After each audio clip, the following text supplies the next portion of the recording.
বন্ধুরা দেখতে পাচ্ছেন আমার হাতে এক গিলাস দূষিত পানি রয়েছে। এই পানিটি না ফুটিয়ে কিভাবে আমরা পরিষ্কার করব, চলুন দেখে আসা যাক সম্পূর্ণ ভিডিওটি। আমাদের আর একটি জিনিস লাগবে, সেটি হচ্ছে এই যে টিস্যু পেপার। সবার বাড়িতেই পাওয়া যায়। চলেন সম্পূর্ণ ভিডিওটি শুরু করা যাক। এরপর এই যে টিস্যু পেপার না, টিস্যু পেপারটি আমরা এরকম মুড়াই নেব।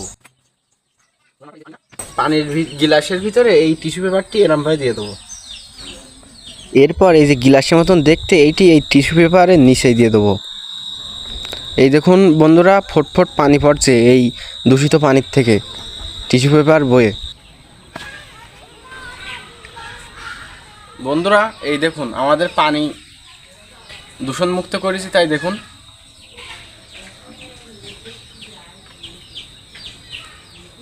বন্ধুরা ভিডিওটি ভালো লাগলে চ্যানেলটি সাবস্ক্রাইব করে পাশে থাকুন আরও নিত্য নতুন ভিডিও পেতে।